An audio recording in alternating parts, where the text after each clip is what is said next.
You just spoken about Tony Pulis asking you to do that. Does that show you how highly he held you in his mind and in his thoughts? He obviously saw you as a key player and as a key person in the dressing room as well. Yeah, for sure, definitely. And I think he knows that the players in the dressing room, the players look up to me as well. When we're under the cosh, I've always seems to manage from day one to be digging little stuff out to manage to overturn the game or swing the game back in our favour or not losing the game or just about not lose too badly or something. But I always need my teammates, not about me at Stoke, because it could never be about me. We had so many players came in, so many players that went out. But at the same time, everyone that came in were more than likely good lads, good bunch of lads, and we've always had that good work, hard-working mentality about us.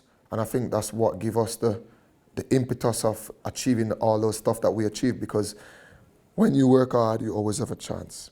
Trust me, you always have a chance. You might get lucky every now and again, but when you work hard, you will get your chance. So I think that's why the gaffer, he knows the type of player I am, he knows the type of person I am. He's like a father that I never had, really. I have my father, obviously, biologically, but in terms of certain things, I've been away from Jamaica 18 years now. And that time, I never see my father much. In a long time, I hardly go back to Jamaica, except for when it's the season break. I've never seen a Christmas in 18 years. So he being that sort of person to me, and I see him as a real person to me, and certain things that, obviously when I need a bit of shout up the back, he will give it to me. And when I need a hammer on the shoulder, he definitely give that to me as well. You know what I mean? So I see him as that sort of figure, and I think that's why he gets the best out of me, because which person doesn't like to feel love? It's the best thing possible, isn't it, in life? So yeah, I think I do well when people show me love and respect. And that relationship, did it go through difficult periods? You say it's a father-son relationship. Yeah, of course it did. As in any family, father fight against son, son fight against father. It's life, it's the way it is. The most important thing is that you learn from your mistake, you admit your mistake, you know your mistakes, because no one is perfect in life. And obviously my time at Stoke, the back end of Stoke, it wasn't the best. I managed even to leave without it being the best, without even saying goodbye to a lot of people that I really had high regards for and a lot of love and respect for. But at the same time, me being me, as I said before, I think people don't treat me with certain respect, and if people don't give me that certain respect that I do, I'm not going to make a meal of it and a fuss of it. I'll just move on. But I still have them as high regards, and I still have high regards for the club, the fans, people, especially the fans, because at the end of the day, the fans are the most loyal people in football, and if not the loyal people in football, because no matter how many players come and gone, the fans will still be there. So I have 100%, 150% high regards for them. But yeah, every family, every relationship has its ups and downs, and that's life. We move on from it. We talk. I talked to him last week. We speak. We have high regards for each other. We admit, what should have gone on like that, but it did, and that's life. We move forward and we learn from it. And you said you've made mistakes, and you said earlier there's been times in your career where you were getting so fired up that you saw the red mist. West Ham United, the day with Andy Griffin, that's a lot of people remember that. Yeah. What happened there? I know he said something and you ended up being dismissed. Was that a difficult thing to go through? Yeah, it's a difficult thing to go through, but at the same time, it's one thing that I would never want to happen again, no matter what the situation may be. Whether someone is being disrespectful or a little bit too far with his words in many ways or another.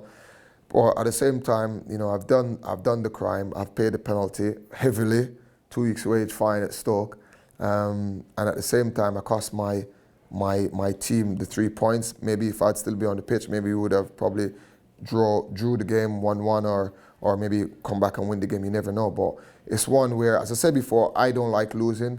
I wear my heart on my sleeves. I give everything I can.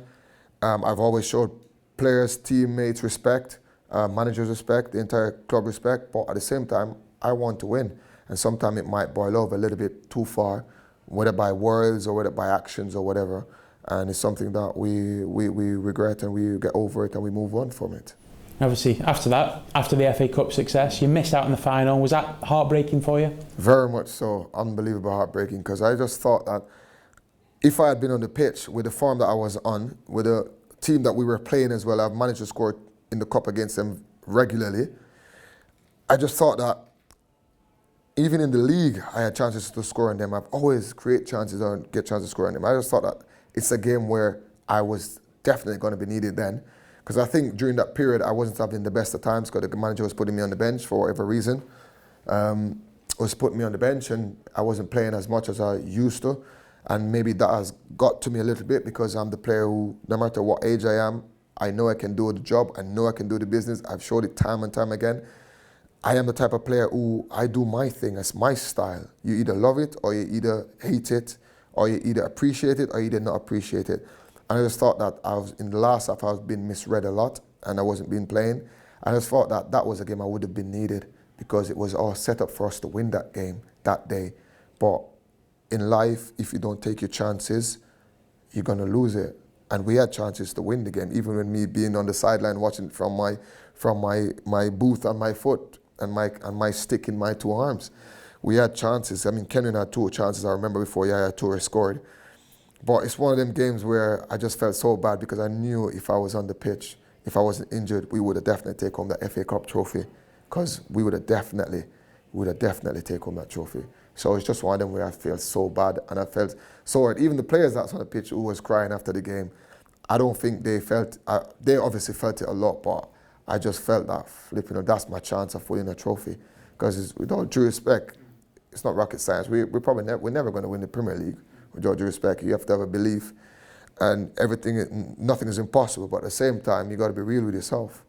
And that was my moment, that was our moment to win that FA Cup trophy. How did you deal with that knowing that you're going to miss out on an FA Cup final? It must be heartbreaking. Yeah, it was very heartbreaking, but there's nothing I could do because I've already ruptured my Achilles. And it was, say, to be 8.5 months. And it was like 2 weeks before the finals as well against Aston Villa. I did it, I never forget. And straight away when I did it, I just thought, that's my FA Cup gone down the drain now. From then, my heart was broken then. It wasn't even about playing against Villa or just that moment when I knew that I ruptured my Achilles, I just thought, FA Cup finals. Oh, wow, no way, I'm going to miss it. And it's hard to describe the feeling, but I mean, it's like you lose someone, you feel when you lose a family member or something, you just felt heartbroken because football is my life and my life is football. So it's like losing a family member when you know that you're not going to be able to play or to do the thing that you love to do most. Because at the end of the day, I am a football player. I've always been a football player. I never wanted to do anything else more than play football. I stopped the track and field because I wanted to do football. So yeah, definitely. It's one of them moments, it's very bad, but you can't describe it. It's just like losing a family member, don't it?